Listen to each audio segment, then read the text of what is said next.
कबीर जादिन सदगुरु भेटिया, तादिन लेखे जान, बाकी समय गवा दिया बिना गुरु के ज्ञान। संत रामपाल जी महाराज जी के बोध दिवस के उपलक्ष्य में दिनांक 15 से 17 फरवरी 2025 को नेपाल सहित भारत के 11 सतलोक आश्रमों में 3 दिवसीय महासमागम का आयोजन किया जा रहा है। इस शुभ अवसर पर दहेज मुक्त विवाह, रक्तदान शिविर, विशाल सत्संग और भव्य भंडारे का आयोजन किया जा रहा है। इस अद्भुत कार्यक्रम में निशुल्क दंत चिकित्सा शिविर और निशुल्क नेत्र जांच शिविर भी लगाया जा रहा है। आप सभी को इस अद्वितीय आध्यात्मिक कार्यक्रम में सादर आमंत्रित किया जा रहा है।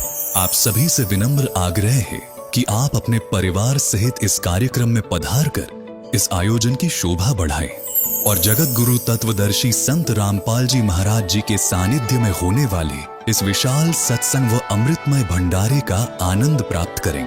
इस भव्य कार्यक्रम का आयोजन सभी सतलोक आश्रमों में किया जाएगा। इस कार्यक्रम का सीधा प्रसारण सतलोक आश्रम श्री धनाना धाम, तहसील गुहाना, जिला सोनीपत, हरियाणा से 17 फरवरी 2025 को सुबह 9:30 बजे से श्रद्धा MH1 चैनल, संत रामपाल जी महाराज YouTube चैनल और spiritual leader Saint Rampal ji पर देख सकते हैं। सत साहिब।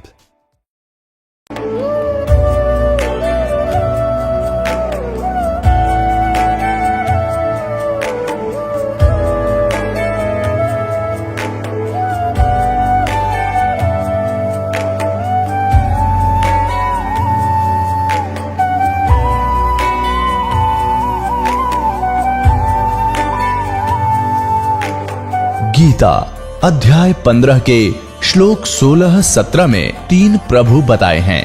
ये 3 प्रभु कौन हैं? किस प्रभु की शरण में जाने के पश्चात जन्म और मरण समाप्त हो सकता है? 3 प्रभुओं में सबसे उत्तम परमात्मा कौन है? कैसा है?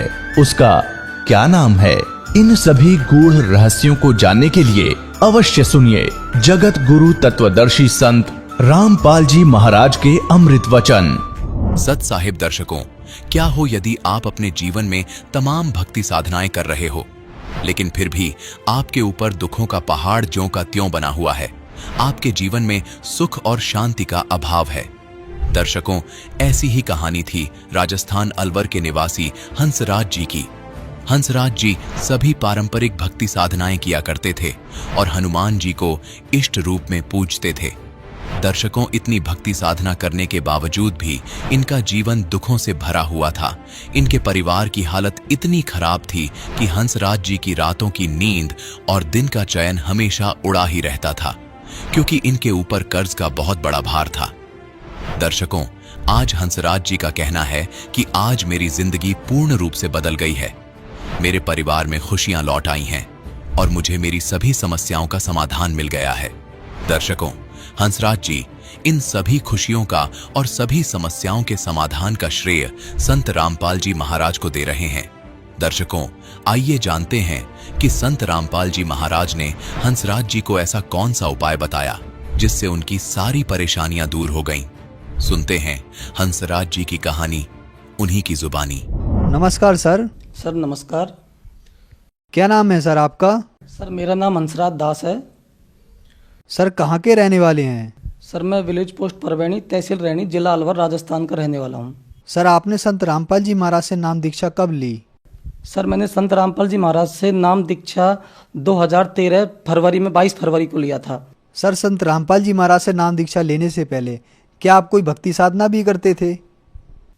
सर संत रामपाल जी महाराज से नाम लेने से पहले वैसे मैं मुख्य रूप से हनुमान जी का पुजारी था और बाकी हमारे घर में कुल देवताओं की पूजा की जाती थी। प्रेत है, अऊत है। उसके अलावा हमारे पिताजी राधा स्वामी जी से जुड़े हुए थे करीब 20-22 सालों से।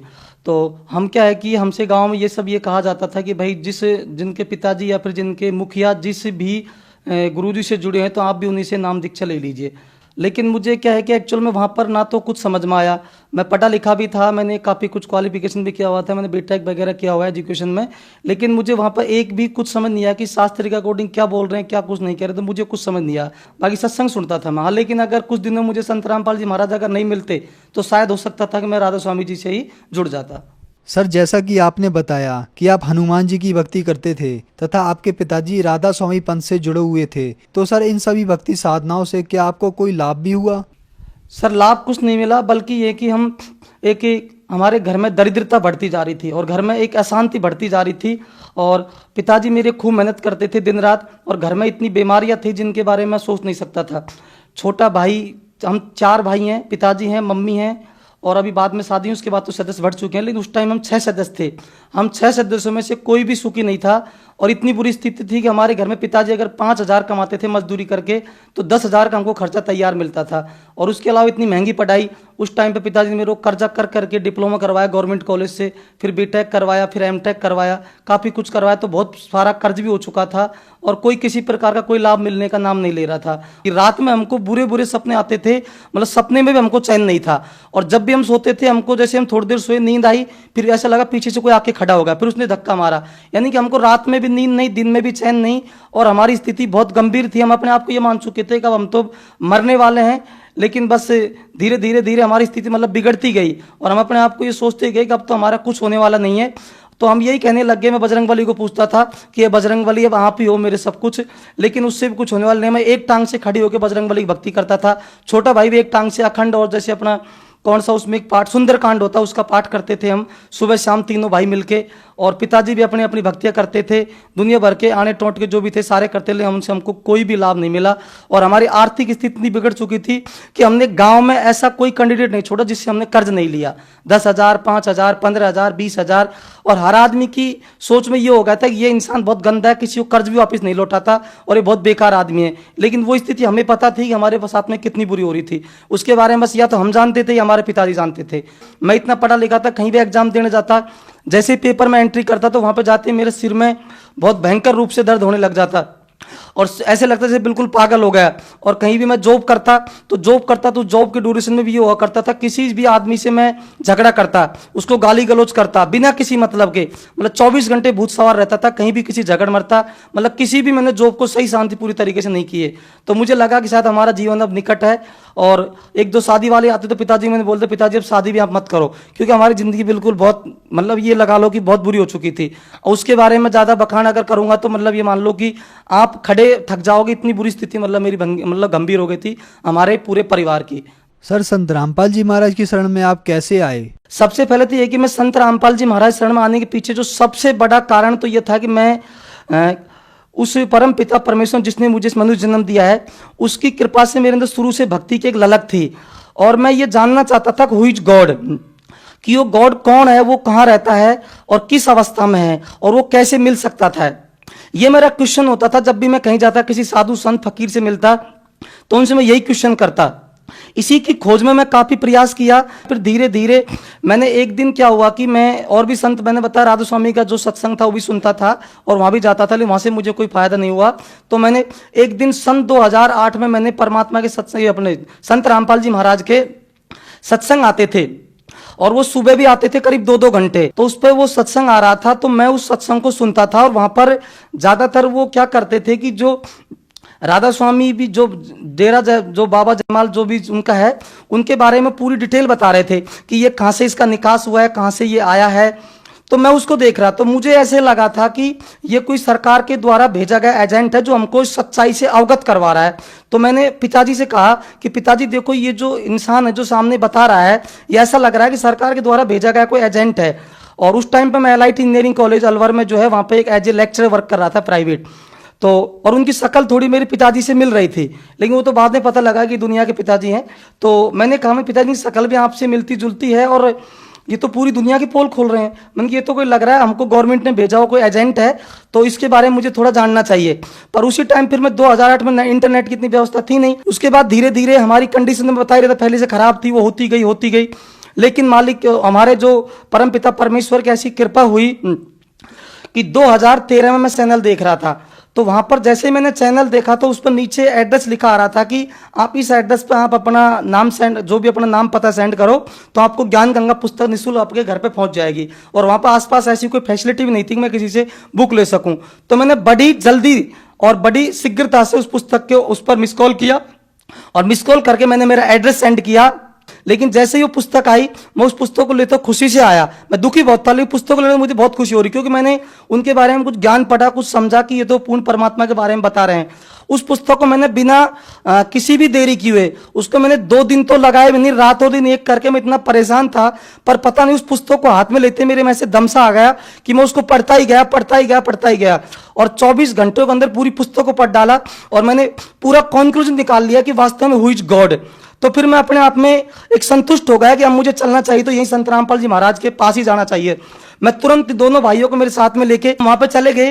वहां जाते ही हमने वहां पे नाम उपदेश लिया, हमने कुछ नहीं सोचा। सर, संत रामपाल जी महाराज से नाम दीक्षा लेने के बाद आपको क्या क्या लाभ मिले? सबसे पहला लाभ तो ये कि जो हमारी स्थिति बिल्कुल पागलों जैसी थी, भूत प्रेतों की जो बहुत भयंकर स्थिति थी, छोटे भाई का इसको बीएड करने की, मतलब इसने बीएससी कर लिया था उस टाइम पे, तो इसका बीएड में एडमिशन करवाना था, इस भरने के लिए पैसे नहीं थे, तो हमने संत रामपाल जी महाराज से प्रार्थना करवाई और प्रार्थना करवाने के बाद उन्होंने आदेश दिया कि आप एक ज्योति यज्ञ का संकल्प करें। तो जैसे हमने प्रार्थना की उसके तुरंत बाद एक घर पे ही एक आदमी आया, उन्होंने बोला कि भैया आपको अगर पैसे की जरूरत है तो आप ले जाओ। तो पिताजी ने उनसे पैसे ले लिए और लेने के बाद में उनको पैसा, हमने इसकी फीस भर दी। उसके साथ सबसे बड़ी समस्या ये थी कि फीस भी भर दी। अब इसकी स्थिति भी गंभीर थी क्योंकि उस टाइम हम भयंकर बीमार चल रहे थे, तो फिर भी हमको ऐसा लग रहा था कि शायद ये कॉलेज तो नहीं जा पाएगा। तो हमने वहाँ की प्रिंसिपल से बात की, देखो अभी इसकी स्थिति गंभीर है, कॉलेज नहीं आ पाएगा, आप इसको थोड़ा सा अभी इसको एब्सेंट मत करना, ये पेपर देने जरूर आ जाएगा, लेकिन अभी इसको आप थोड़ा सा व्यवस्था करके रखो। तो उन्होंने बोला नहीं मैं ऐसा नहीं कर सकता। तो मैंने कहा चलो ठीक है, आप फीस तो भरिए। तो मैंने फीस भरवाया क्योंकि फीस का लास्ट डेट निकलने वाला था। उसके बाद फिर मैंने दोबारा से फिर संत रामपाल जी से प्रार्थना करवाई कि वहाँ पे ऐसे ऐसे कॉलेज में हो रहा है और उनको कॉलेज जाना, फीस भर चुकी है। उसके दूसरे दिन बाद देखा कि मेरा छोटा भाई बिल्कुल एकदम परफेक्ट होकर बस में जा रहा है और वहां पर आराम से स्कूल, उसने पूरा कॉलेज ज्वाइन कर लिया। तो सबसे पहली बात थी कॉलेज उसने करने लग गया, हमारा टाइम वेस्टेज नहीं हुआ और हमारी तीनों की स्थिति, तीनों भाइयों की, माता पिता की जो भी स्थिति थी, वो सारी बीमारी, सारी जो टेंशन थी वो सारी दूर हो गई और वो लगभग 1 महीने के अंदर सारी प्रॉब्लम सॉल्व हो गई थी। उसके बाद फिर दूसरी कंडीशन आती थी हमारी आर्थिक कंडीशन की, कि हमारा कर्जा हर गली में हुआ पड़ा था। तो हर गली में जो कर्जा था वो चुकने वाला को ऐसे तो था नहीं, क्योंकि हम में से किसी पर रोजगार भी नहीं था, पिताजी मजदूर थे, छोटा भाई था उसने नाम लिया नहीं था, एक छोटा भाई था उसने वो शराब भी पीता था, बाकी अब हमसे कर्जा चुकने वाला था नहीं। अब वो कर्जा हमारा होता होता करीब 15 से 20 लाख का हो गया। अब हमको बड़ी समस्या हो गई, तो हमने उनके पास प्रार्थना करवाई कि हमारा ऐसा ऐसे कर्जा है और हमारा एक प्लॉट है वो बिक जाए तो हम मानेंगे बहुत परमात्मा की बहुत बड़ी दया होगी। हम संत रामपाल जी से प्रार्थना करवाई तो संत रामपाल जी ने कहा कि आप पाठ का संकल्प कर लो और आपका मालिक दया करेंगे, भगवान दया करेगा। तो जैसे ही उन्होंने प्रार्थना करवाई उसके तीसरे दिन ही हमारा प्लॉट का सौदा हो गया था और वो प्लाट मैंने 3,65,000 का लिया था और जब बिका था, जब वो 6.5 लाख का बिका था 1 साल के अंदर, तो उसका कर्जा तो उसी से समाप्त हो गया। और उसके अलावा बाकी के जो कर्जा बचा वो फिर धीरे धीरे मैं नौकरी करना शुरू किया, मेरी नौकरी से कुछ हुआ। मैंने खुद ने 2015 में एक छोटा सा इंस्टीट्यूट डाला, तो मैंने संत रामपाल जी महाराज से प्रार्थना करवाई, तो मैंने एक छोटे लेवल पर इंस्टीट्यूट शुरू किया। उसका मात्र 3,500 रुपये रेंट था और वो भी मैं इधर उधर किसी कोचिंग संस्थान में पढ़ा कर वहां से पैसा कमा के वहां देता था। धीरे धीरे मेरे पास में 1 स्टूडेंट आया, 2 आया और ऐसा हुआ कि धीरे धीरे मैं इधर उधर से किराया देता रहा और आज मेरे पास में 2 साल के अंदर अंदर ऐसा उस गुरुदेव का, संत रामपाल जी महाराज का ऐसा चमत्कार हो रहा है कि मेरे पास कम से भी कम ये मान के चलिए कि 5 से 6 लाख का तो मेरे पास में रॉ मटेरियल है इंस्टीट्यूट के अंदर और आज 500 से 700 स्टूडेंट पढ़ते हैं। अलवर के अंदर लगभग सभी लोग उसको जानते भी हैं, सतसाई इंस्टीट्यूट के नाम से ही है और करीब मैंने काफी बच्चों को नौकरी भी लगवा चुका हूं और उनकी बहुत बड़ी कृपा हो रही है मेरे पास में। कहाँ तो मेरे पास खाने को दाना भी नहीं था और मैं कर्ज में डूबा हुआ था और आज मेरे पास पर मंथ का कम से भी कम, अगर मैं उस मालिक अगर वो झूठ नहीं बुलवाता है तो मैं सच बोल के बता रहा हूं आपको कि कम से भी कम मेरे पास में इस टाइम पे पर मंथ का 4 से 5 लाख का टर्नओवर है और जिसमें मैं करीब अगर सेविंग की बात करता हूं तो 1,00,000 लाख तो सेविंग मेरा आराम से इजी वे में हो जाता है। यानी कि इतना मेरे पर इतना कृपा है कि उसके बारे में बखान करता करता नहीं भूल सकता, इतनी कृपा है मालिक की मेरे ऊपर। सर, कुछ लोगों का मानना है कि संत रामपाल जी महाराज के जितने भी भक्त हैं वे उनसे अंधश्रद्धा भक्ति के तहत जुड़े हैं, आपका क्या मानना है? मैं आपको बता देना चाहता हूँ कि मैं संत रामपाल जी जुड़ा हूँ और मैं एक पढ़ा लिखा इंसान हूं। मैंने उनके सारे ज्ञान को पढ़कर और शास्त्र के अनुकूल साधना को देखकर मैं उनसे जुड़ा हूं और जो इस तरह की जो बात कर रहे हैं मैं उनके लिए कह सकता हूं कि एक्चुअल में वो खुद लोग अंधश्रद्धा भक्ति की से तहत जुड़ रहे हैं, उनको इस तरह का ज्ञान नहीं है, वो शास्त्रों को नहीं देख रहे हैं। और उसके लिए मैंने आपको बताया है कि उनके लिए उनका खुद का क्वेश्चन का जवाब उनको खुद ही को मिल जाएगा। जिस भी चीज़ की या जिस भी देवी देवता की भक्ति वो कर रहे हैं, एक बार उसका हिस्ट्री जान लीजिए आप कि वो कहाँ से आया, कौन है, आपको उसी से पता लग जाएगा कि संत रामपाल जी महाराज के जो शिष्य हैं वो अंधश्रद्धा भक्ति की तरफ जा रहे हैं या आप जा रहे हैं। सर, आज संत रामपाल जी महाराज के प्रति कैसी आस्था है? मैं ये कहता हूँ प्रत्यक्ष को देख लीजिए। आज उनका एक भी शिष्य, उनकी इतनी बड़ी पावर काम कर रही है कि जो भी उनकी भक्ति मर्यादा में जो नियमों में जो है, उनको किसी को भी इतना सा भी कष्ट नहीं है। आज इतने एक्सीडेंट हो रहे, इतने भयानक दुर्घटना हो रही हैं, कहीं संत रामपाल जी महाराज के चेलों किसी को भयानक खरोच भी नहीं आती है। इसका मतलब ये है कि वो आस्तिक हैं और वो पूर्ण परमात्मा की भक्ति दिला रहे हैं। केवल और केवल एक समाज को सपोर्ट करते हैं कि वो भक्त समाज को सपोर्ट करते हैं कि जो हमारे समाज में जो कुरीतियां फैली हुई हैं उनको छुड़ाए। शादियां जो हो रही बिना दहेज के हो रही हैं, और उनमें से एक मैं भी हूं। अभी मेरे छोटे भाई की शादी होने वाली है और वो भी हम आपको बताएंगे, उस शादी के अंदर बिना दहेज के हम शादी करेंगे, एक भी रुपये उसके अंदर लेन देन नहीं होगा। संत रामपाल जी महाराज ने बिना दहेज के कम से भी कम 2-4-5 हजार शादियां तो ऐसी जो मेरी नजर में करवाई हैं, जहां मैं कम से कम 20-30 शादियों में तो मैं खुद अटेंड किया है और मैंने देखा है कि वहां एक भी रुपए का लेन देन नहीं होता है। और अगर सरकार कहती है कि बेटी बचाओ बेटी पढ़ाओ, तो मैं इस चीज को कह सकता हूं कि उस चीज को पूर्ण रूप से अगर साकार कर रहे हैं तो संत रामपाल जी कर रहे हैं। और सरकार से मेरा निवेदन है कि इस काम में आपको संत रामपाल जी का अवश्य रूप से आपको सहयोग करना चाहिए। और यदि आप नहीं कर रहे हैं तो आप बेटी बचाओ बेटी पढ़ाओ का अभियान केवल कोरे नारे दे रहे हैं। ये सब आपका मिथ्या है, झूठ है, ये सब बकवास है। सर, आप भक्त समाज को और जो आज युवा पीढ़ी है उनको आप क्या संदेश देना चाहेंगे? सर, भक्त समाज को और युवा वर्ग को मैं सबसे पहला संदेश तो यही देना चाहूंगा कि भाई आज सबसे बड़ी जो कुरीति है, सबसे बड़ी जो कुप्रथा है, सबसे बड़ी समस्या है वो ये है कि नशा सबसे बड़ी समस्या।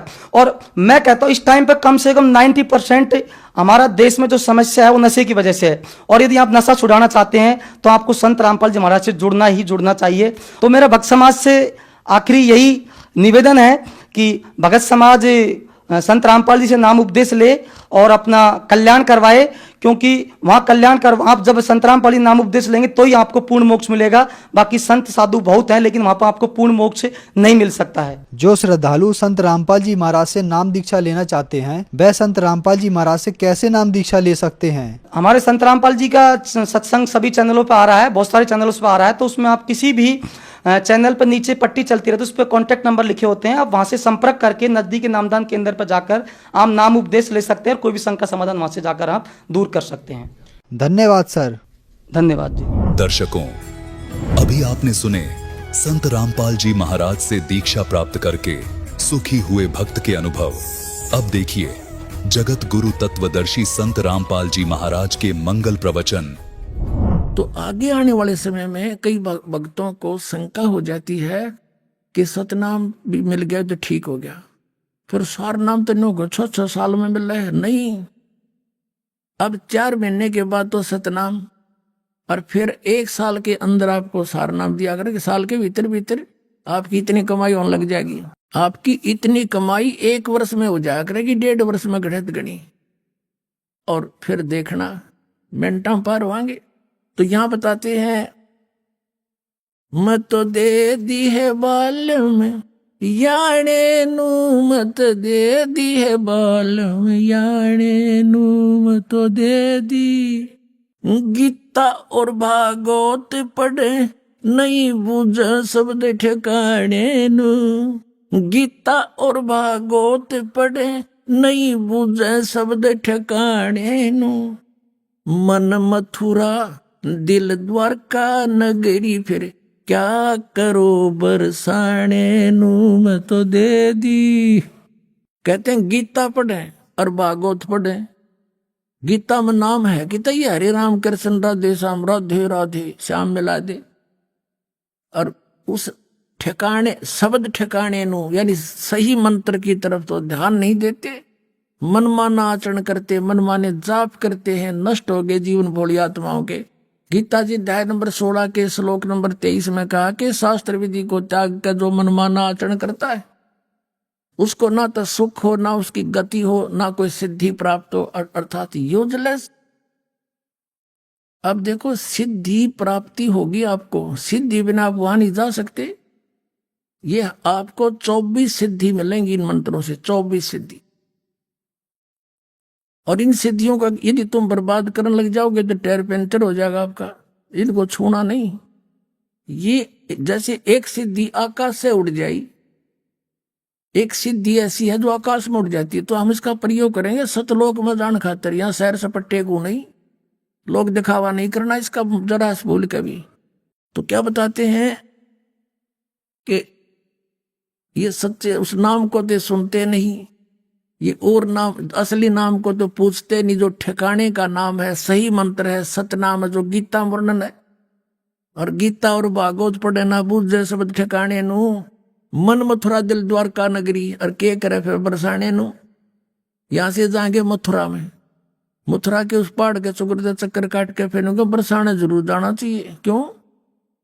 राधा से पारस लुआने के लिए राधे राधे श्याम मिला दे, राधे नावड़े श्याम देख किसे बोले कहाँ चक्कर काट रहे। और श्याम के पास पहुंच गए तो फिर दुर्ग तीनों कीनों। तो हमने ये विचार करना पड़ेगा कौन सी साधना करनी चाहिए, कौन कौन परमात्मा है जो मोक्षदायक है, और अपनी पवित्र गीता के अनुसार ही करना चाहिए। फिर बताते हैं, जब फुरमान धनी का आवे, को राखे घर जाने नू। जब फुरमान धनी का आवे, को राखे घर जाने नू। जा सतगुरु का सरना लीजे, जो मिटे जम तल बाणे नू। मैं तो दे दी याणे नू, मैं तो दे दी है बाल याणे नू। मैं तो दे दी याणे नू, मैं तो दे दी है बाल याणे नू। क्या बताते हैं परमात्मा? गरीबदास साहिब जी को जो ज्ञान दिया, फिर वो कैसे बता रहे हैं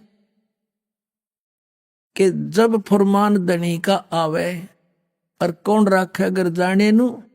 जब ऊपर से आपका आदेश आ गया कि मृत्यु होगी, जब तक आप कबीर परमेश्वर की शरण पूर्ण संत के माध्यम से ग्रहण नहीं करते, आपकी मृत्यु नहीं बच सकती। और कबीर परमेश्वर की शरण में आने से, परम संत से उपदेश लेने से, उनकी कृपा पात्र से आपकी आयु एक्सटेंड हो जाती है। इसके विषय में गरीबदास जी कहते हैं, काल जो पीसे पीसना, ये जोरा है पनिहार।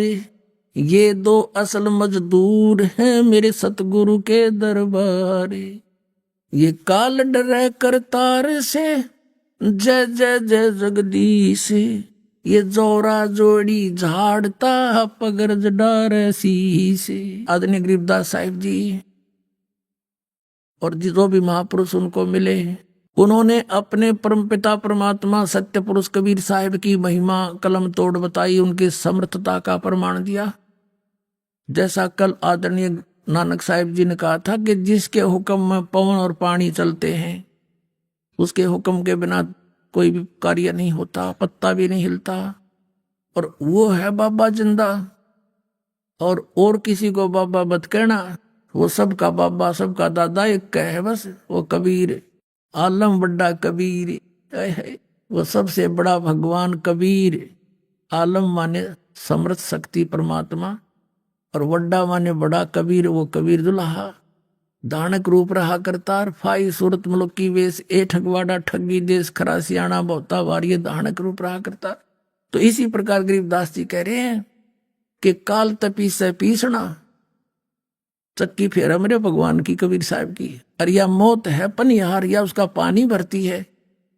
पहले राजाओं के नौकर होते थे ना, तो ऐसे कहते हैं उसके आदेश से इनकी हिम्मत नहीं, पर कबीर परमात्मा के हंस को जो मर्यादावत लगा हुआ है, आके टच भी कर दे जब तक मेरा आदेश नहीं होगा। तो क्या कहते हैं कि काल तपी से पीसना, और जोरा है पनिहार। ये दो असल मजदूर हैं मेरे सतगुरु के दरबार। और काल डरे करतार से, ये काल ज्योत निरंजन 21 ब्रह्मांड का स्वामी, ब्रह्मा विष्णु महेश का पिता, जो सबको खाता है मारता है। कहते काल डरे करतार से। करतार कौन? Kabir is God, Kabir is God. वो बड़ा भगवान आलम, सबसे बड़ा कबीर भगवान, वो सबसे बड़ा आलम, सबसे बड़ा शक्तिशाली भगवान। काल डरे करतार से जय जय जय जगदीश, और जोरा जोड़ी झाड़ता पगरज डारे शीश। कहते हैं मौत हमारे कबीर भगवान के जोड़ी झाड़ती है, जूते साफ करती है, उसके हुक्म में ना परमात्मा में टच भी नहीं करूंगे आपके अंश को। जब फुरमान धनी का आवे, को रखे घर जाने नू, और जा सतगुरु का सरना ले लो, जो मेटे जम तल बाणे नू। मैं तो दे दी, मैं तो दे दी है बालम याने नू, मैं तो दे दी। अब क्या बताते हैं, जब फरमान धनी का आवे, नकली गुरुओं के पास आओगा, टिकट जब टीटीवी दाब देगा, और परमात्मा के सच्चे मन से सच्चे नियमों में आप लगे रहोगे इस मंत्र को दास से लेकर, कहते परमात्मा उनके तलबाने को वापस कर देता है। जैसे निचली कोर्ट ने कोई सम्मन कर दिया और उसका हाई कोर्ट से सटे मिल गया, तो उनका सम्मन वापस हो गया, यूजलेस। तो यहाँ कहते हैं, जा समर्थ का शरणा लीजिए, जो मिटे जम तलबाने नो। कबीर साहब is the supreme court of the world, सब ब्रह्मांडों का सुप्रीम कोर्ट है। उसके आदेश तो जैसे धर्मराज का, इन यहाँ के न्यायाधीश का दो धर्मराज का तलबाना आया, तो कबीर साहब की कोर्ट से सटे मिल जाता है, जा तू वापस, फिर देखांगे तने। तो कहते हैं, जा सतगुरु का शरणा लीजिए, जो मिटे जम तलबाने नु। उत्तर दक्षिण पूरब पश्चिम, ये फिरदा दाने दाने नु। उत्तर दक्षिण पूरब पश्चिम, तू फिरदा दाने दाने नु। सर्व कला सतगुरु साहेब की, हरि आए हरि आने नु। सर्व कला सतगुरु साहेब की, हरि आए हरि आने नु। मैं तो दे दी, मैं तो दे दी है बालम याने नु। मैं तो दे दी है बालम याने नु, मैं तो दे दी। अब ये बता भी दिया कौन है वो धनी, कौन है वो हरि, कौन है वो परमात्मा। कहते हैं, उत्तर दक्षिण पूर्व पश्चिम फिरदा दाने दाने नु। कहते नट पेरना कांदर सासी, मांग्या करम बठियारे। अर्जुन की लो लगे सतपुरुष ते, वो तो मोती देवे उदारे। टूका कारण फिरे कुकरा, सत्तर घर फिर आवे। ये तो लक्षण नहीं संत के, क्यों बाणा वृद्ध लजावे। अपनात्मा इस दास ने सन 1994 से आदेश हुआ था पूज्य गुरुदेव का दीक्षा देने का। 94 और 95 के मई तक तो दास सर्विस भी करता रहा, सैटरडे संडे को सेवा भी करता रहा। सब खर्चा अपनी जेब से आप ही करता था। फिर परमात्मा की दया से इतना सेवा बढ़ गई, नौकरी भी त्यागनी पड़ी। दास जूनियर इंजीनियर की नौकरी करता था। उससे लेकर आज तक एक नया पैसा किसी से नहीं कहा दान दे दे या कोई पर्ची काटी हो। और आप देख रहे हो भगवान के दरबार में क्यों परमात्मा इतना देता है अपनी प्यारी आत्माओं को, और फिर उमंग भरता है, करे कराव साइया मन में लहर उठा, दादू सिरदर जीव के आप बगल हो जा। तो यहाँ देख लो कि कैसा मालिक की दया है, सब तरह की व्यवस्था है, और आज तक एक ना पैसा नहीं मांगा दास ने। तो कहते हैं, जो मांगे सो बढ़ुआ कहिए, दर दर फिरे अज्ञानी, और जोगी जोग संपूर्ण जिसका मांगना पीवे पानी।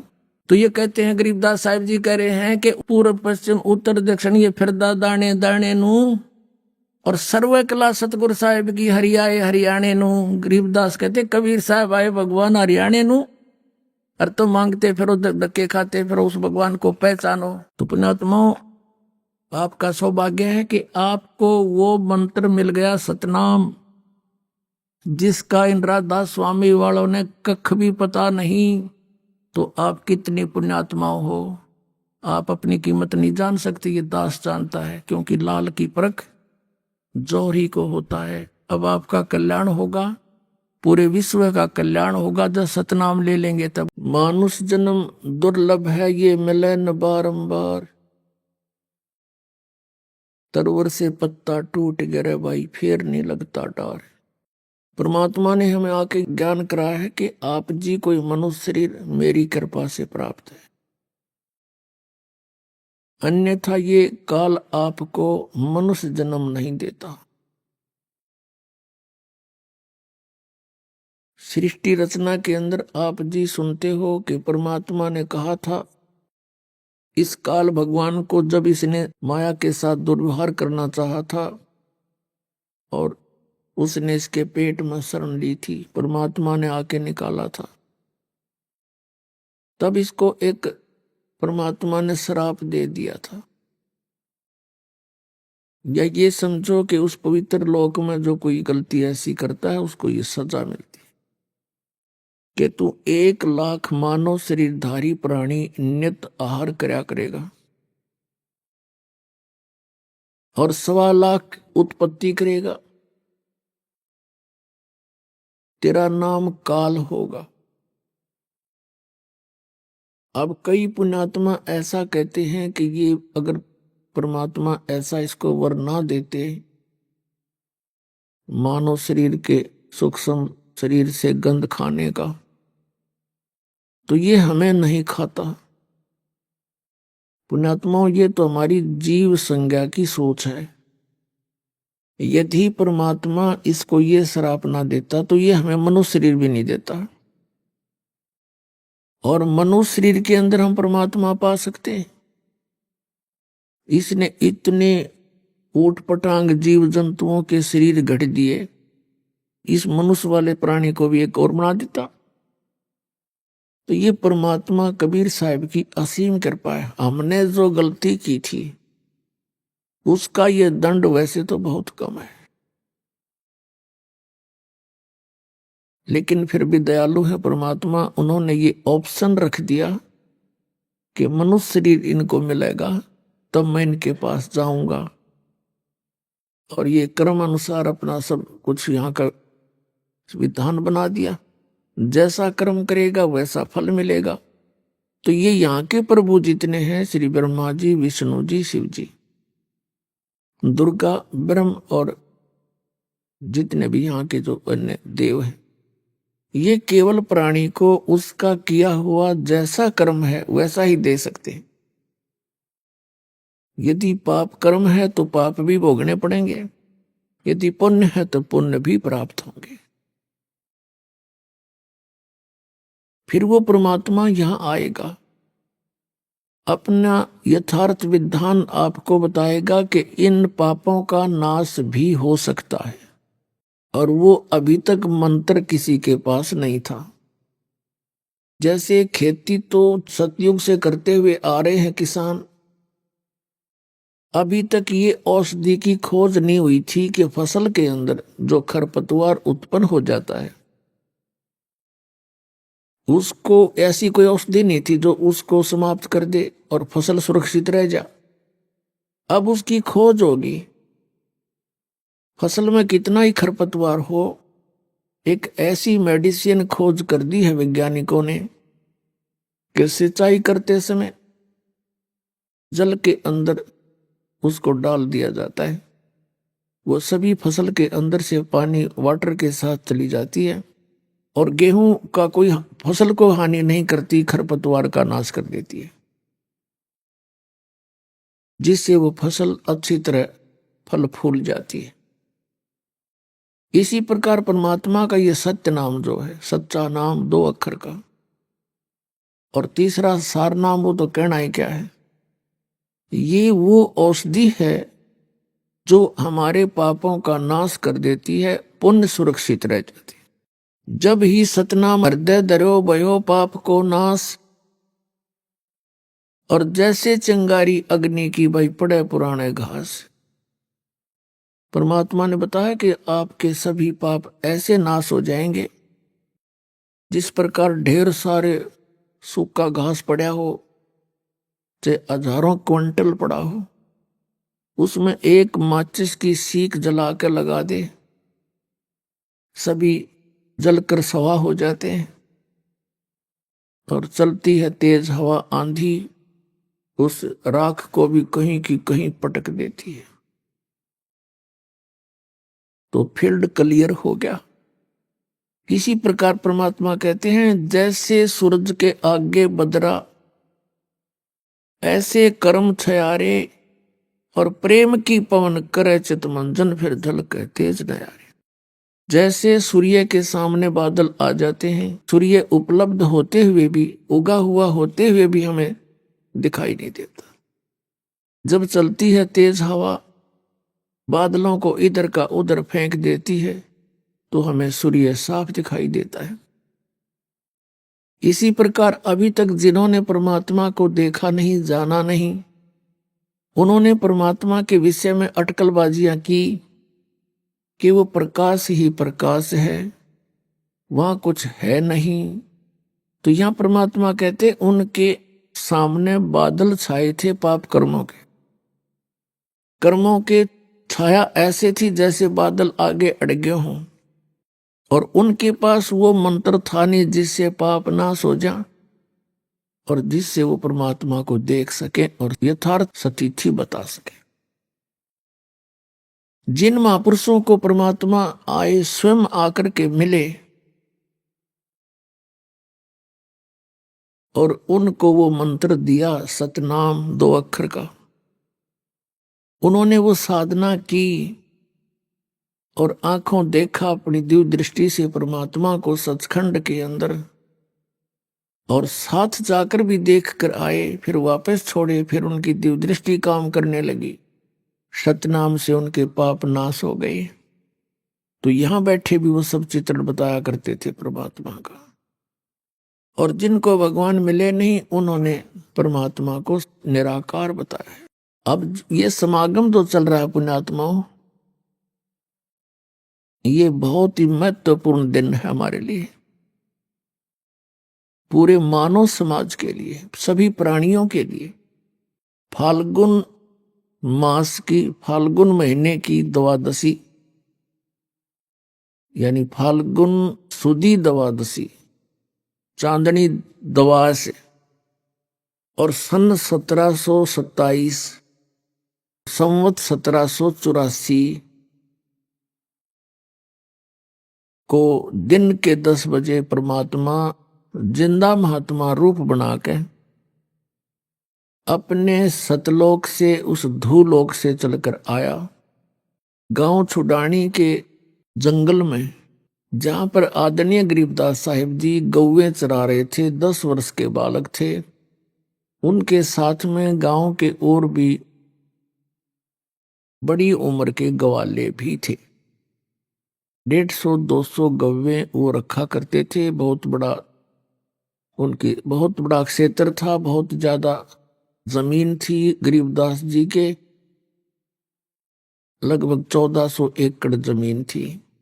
उसमें बिजाई बहुत कम होती थी, वर्षा ही एक खेती का साधन था, या कोई रहट कुएं वगैरह होते थे, नहरें नहीं थी, जिस कारण से अधिकतर चरागा और पशुधन ही पाला करते थे।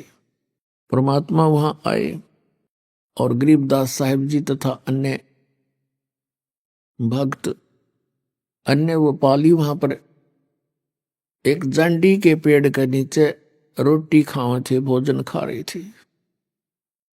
परमात्मा जिंदा महात्मा के रूप को मैं वहां प्रकट हुआ और थोड़ी सी दूर से आते हुए नजर आए।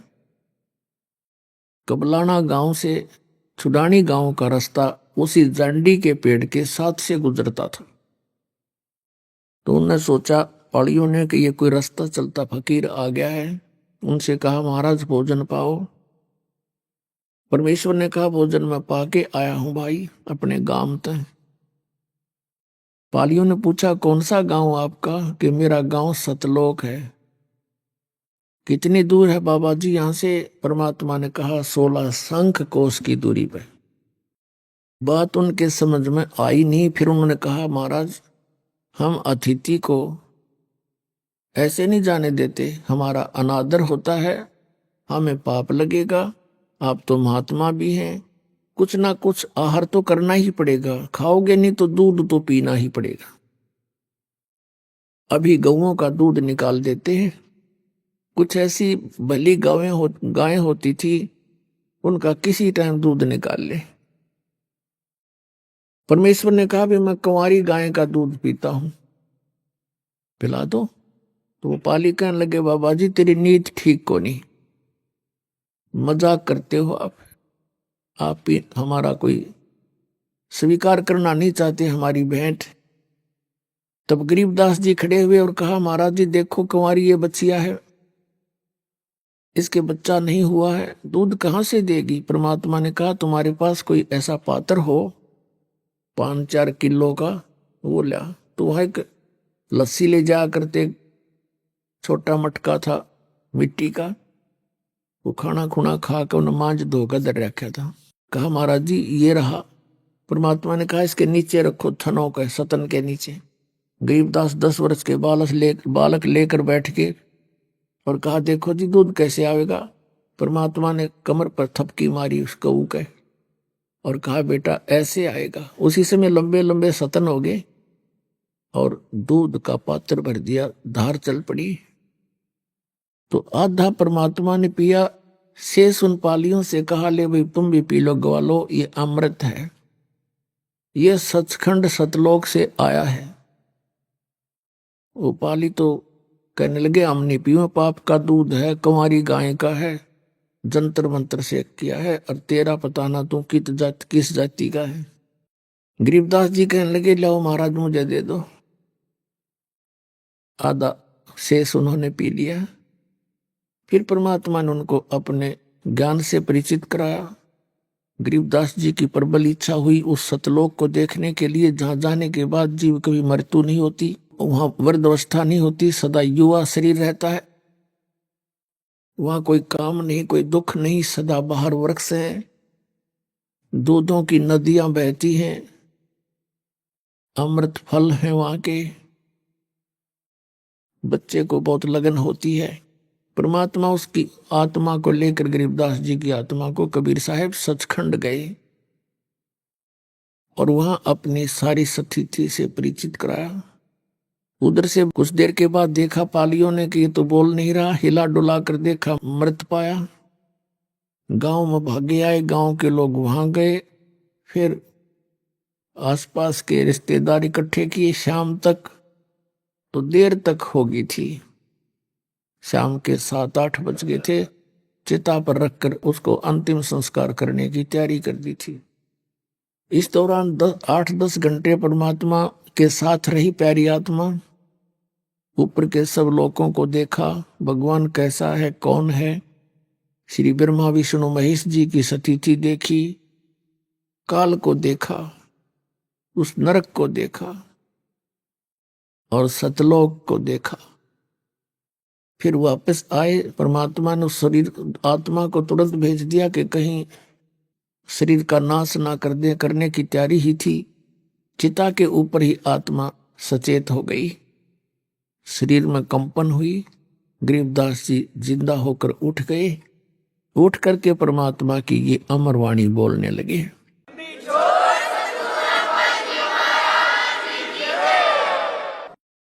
एक बार गरीबदास साहिब जी से कहा कि भगवान जैसे ये एक फाग का दिन, होली का दिन आता है,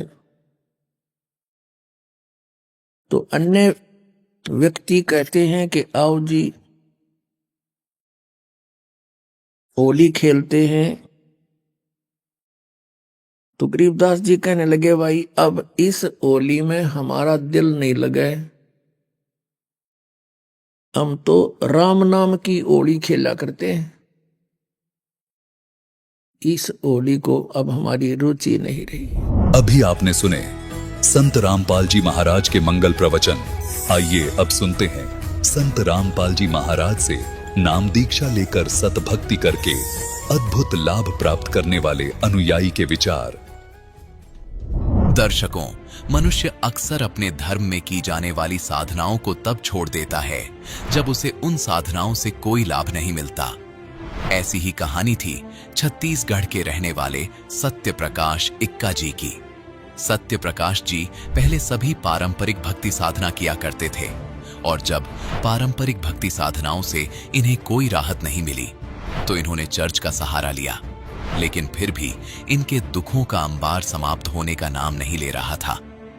दरअसल सत्य प्रकाश जी को भूत प्रेत की समस्याएं थीं और साथ ही साथ वह गंभीर बीमारियों से भी जूझ रहे थे।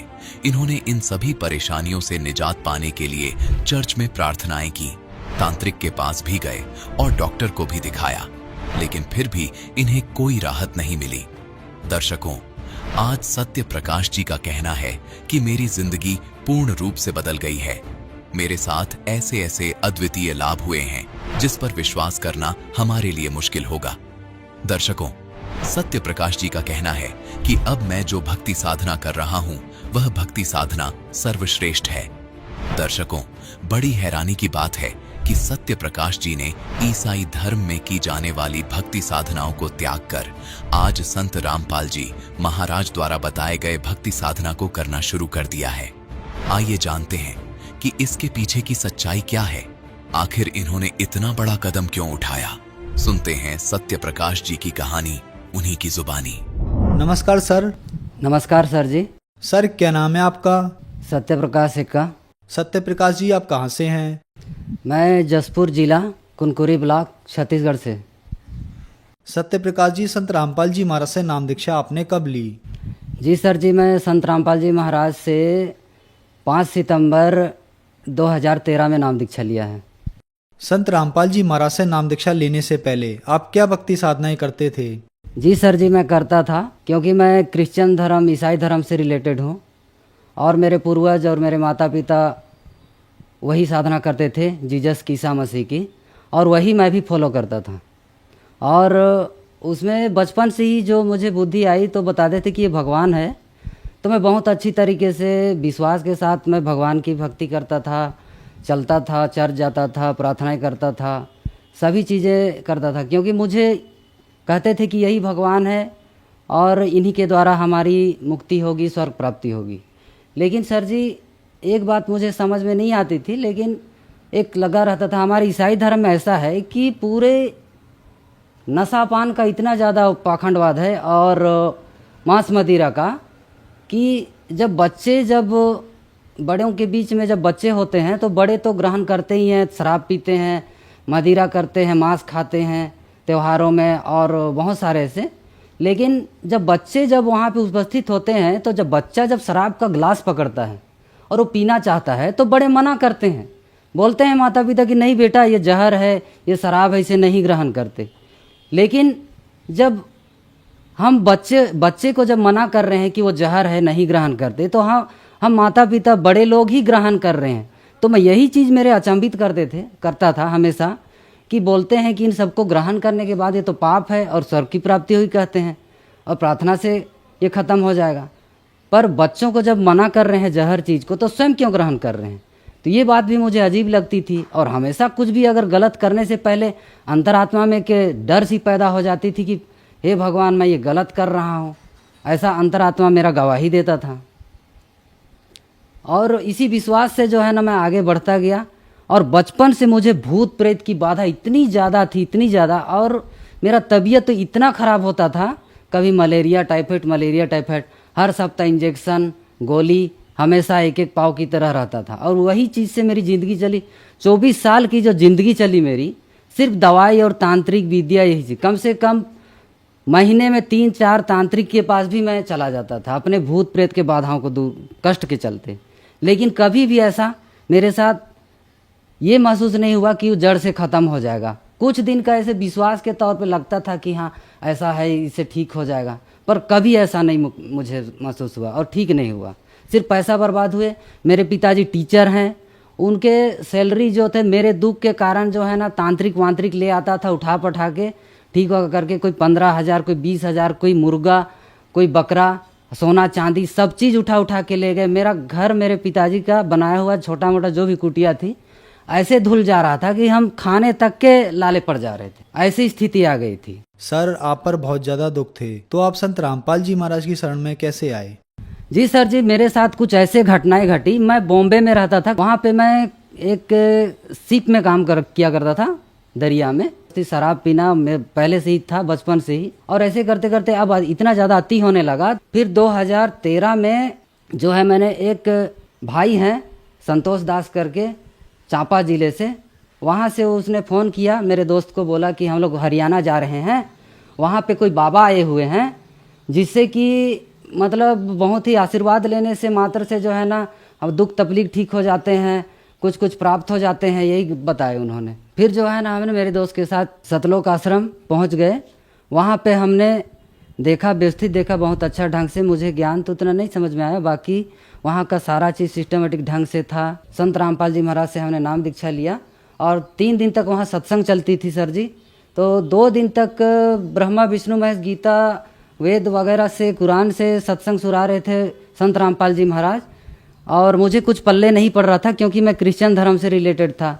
तो तीसरे दिन जो है ना संत रामपाल जी महाराज जो है ना सत्संग सुनाए, उसमें बाइबिल से सुनाए।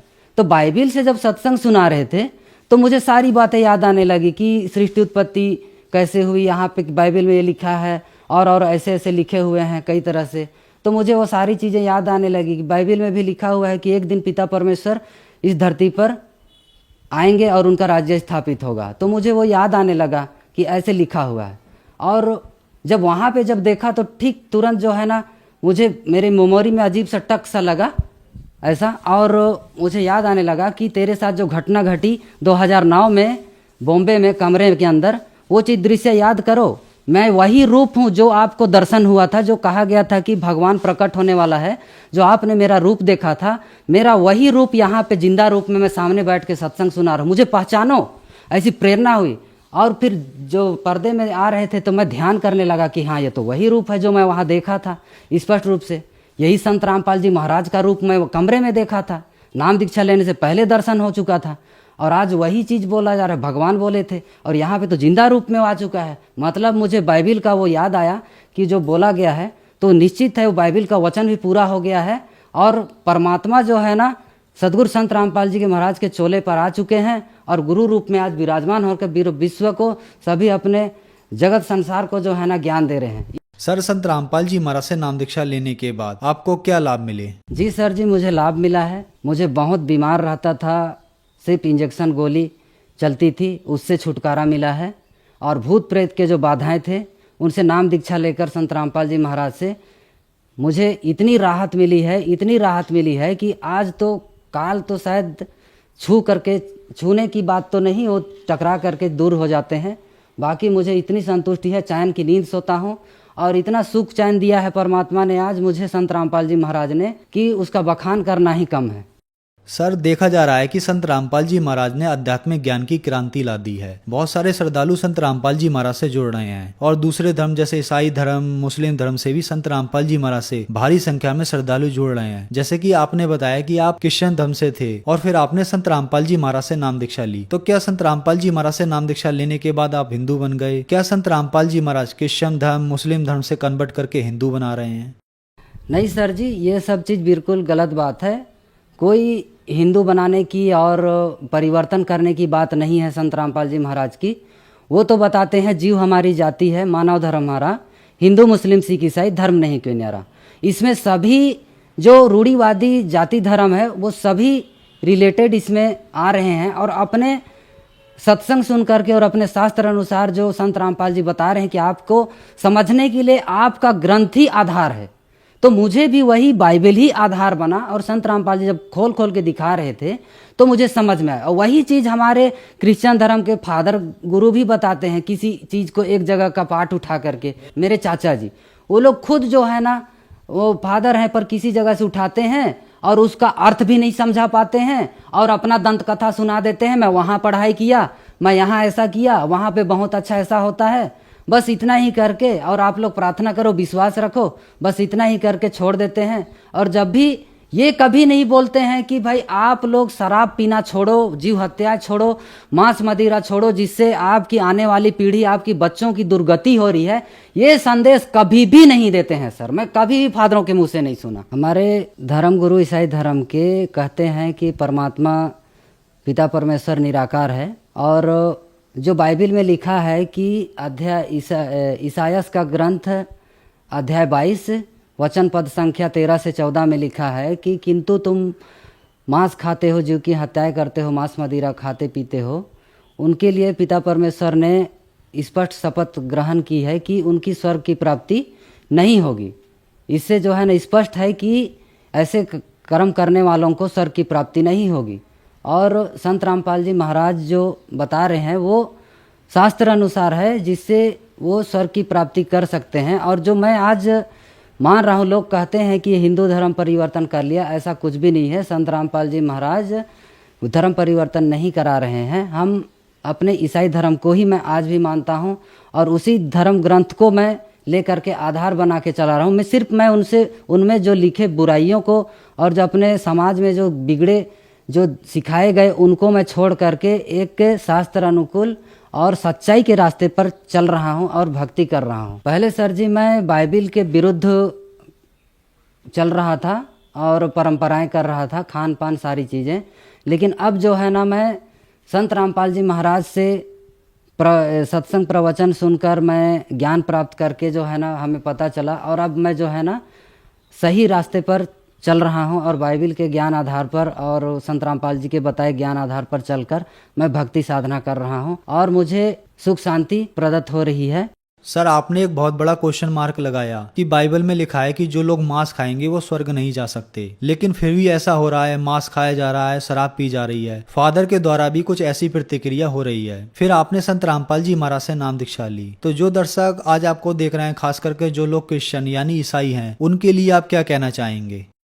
मैं उनके लिए यही प्रार्थना करना चाहूँगा कि जो भी मुझे सुन रहे हैं, देख रहे हैं आज, तो क्या है, आज जो जितने भी हमारे धर्म गुरु ईसाई धर्म गुरु बता रहे हैं कि मांस खाना है, मदिरा पी सकते हैं, ये पिता परमेश्वर ईसा मसीह ने हमें सिखाया है, तो ये बिल्कुल गलत बात है।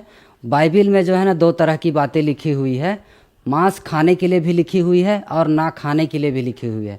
तो जो खाने के लिए लिखी हुई है वो काल भगवान का है, और जो ना खाने के लिए लिखा गया है वो पिता परमेश्वर का संकेत है, जिसको कि आज आधार बनाकर खाने का ही मान रहे हैं, और जो ना खाने का है उसको समझने की कोशिश ही नहीं कर रहे हैं। शैतान जैसे कहते हैं, शैतान और भगवान की बात कहते हैं, पर शैतान जो है ना बाइबिल में भी छला हुआ है। एक जगह पे मांस मदिरा खाने का बात लिखा हुआ है जो शैतान का है, जिसे आज आधार बनाकर हमारे भाई बहन ग्रहण कर रहे हैं। उसे अपने यीशु मसीह का संदेश ना मानकर शैतान का मान रहे हैं और उसको ग्रहण कर रहे हैं। बाइबिल में लिखा है कि ईसा मसीह ने भी कहा था कि मैं जो है ना तुम सभी से मैं सच्ची बातें बताना चाहता हूँ, और आप लोग अभी वह सह नहीं सकते, क्योंकि इस संसार में जो नायक बन के आया था, मैं नायक बन के आया था, वो नायक जो है ना दोषी ठहराया जा चुका है। ईसा मसीह ने कहा था,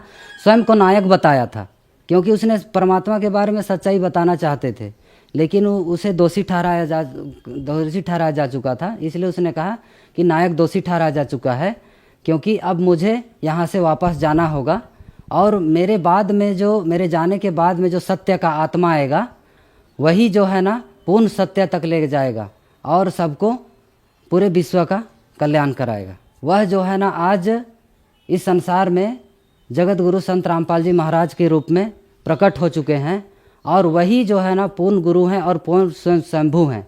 उनके द्वारा ही पूरे संसार का कल्याण होना है। और जितने भी जो हमारे ईसाई धर्म ये सोचते हैं कि हमारे ईसा मसीह से हमारा कल्याण होगा, तो ये बिल्कुल गलत बात है। वो जो है ना बाइबिल में लिखा हुआ जो है कि एक दिन पिता परमेश्वर का आगमन होगा और पिता परमेश्वर का राज्य स्थापित होगा, वो जो है ना आज संत रामपाल जी महाराज के द्वारा ही होना है। और वो पिता परमेश्वर जिसे कबीर परमात्मा कहते हैं, जो सभी बाइबिल में लिखा है, वेद में लिखा है, गीता में लिखा है, कुरान में जो बखान है, वो पूर्ण परमात्मा का नाम कबीर ही है, और वही पूर्ण पिता परमेश्वर है।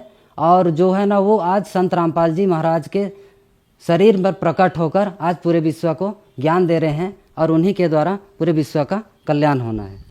सर, आपने बताया कि धर्मों की हॉली बुक्स यानी सदग्रंथों में संत रामपाल जी महाराज ने प्रमाणित करके बताया कि कबीर साहब ही भगवान है। तो क्या बाइबल में भी कहीं लिखा है कि कबीर साहब ही परमात्मा है या भगवान है?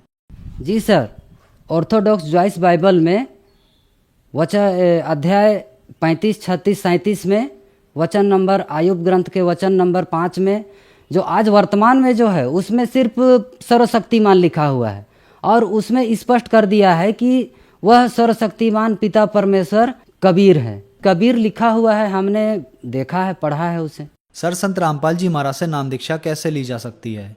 जी, संत रामपाल जी महाराज से नाम दीक्षा जो है ना, आज टीवी के माध्यम से, जिसमें संत रामपाल जी महाराज का सत्संग प्रवचन चैनल सुबह शाम आती है, उसमें नीचे पीली पट्टी चलती है, उसमें मोबाइल्स नंबर जो है ना आश्रम की, सतलोक आश्रम की दी जाती है, जिस नंबर को डायल करके जो है ना बात करके, उससे संपर्क करके और नाम दीक्षा लेने का आधार बना सकते हैं। सदगुरु संत रामपाल जी महाराज के द्वारा लिखी गई पुस्तक ज्ञान गंगा, जीने की राह, गीता तेरा ज्ञान अमृत पढ़कर उनमें भी अपना सदग्रंथ को जानने का आधार है। सभी धर्म ग्रंथों का निचोड़ दिया गया है और उससे भी समझ करके और मोबाइल नंबर डायल करके आधार बना करके नाम दीक्षा ले सकते हैं।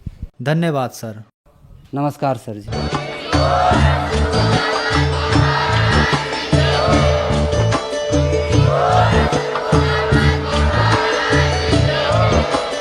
आप सुन रहे थे जगत गुरु तत्वदर्शी संत रामपाल जी महाराज जी के मंगल प्रवचन। अधिक जानकारी के लिए विजिट कीजिए हमारी वेबसाइट www.jagatgururampalji.org। संत रामपाल जी महाराज जी के शुभ आशीर्वाद से पूरे विश्व भर में 500 से भी ज्यादा नाम दीक्षा केंद्र हैं, जिन पर संत रामपाल जी महाराज जी द्वारा ऑनलाइन निशुल्क नाम दीक्षा दी जा रही है। अपने नजदीकी नाम दीक्षा केंद्र का पता करने के लिए संपर्क करें 8222880541।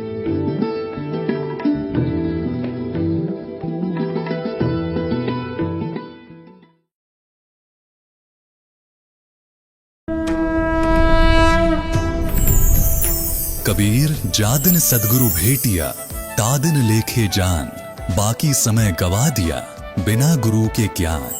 संत रामपाल जी महाराज जी के बोध दिवस के उपलक्ष्य में दिनांक 15 से 17 फरवरी 2025 को नेपाल सहित भारत के 11 सतलोक आश्रमों में 3 दिवसीय महासमागम का आयोजन किया जा रहा है। इस शुभ अवसर पर दहेज मुक्त विवाह, रक्तदान शिविर, विशाल सत्संग और भव्य भंडारे का आयोजन किया जा रहा है। इस अद्भुत कार्यक्रम में निशुल्क दंत चिकित्सा शिविर और निशुल्क नेत्र जांच शिविर भी लगाया जा रहा है।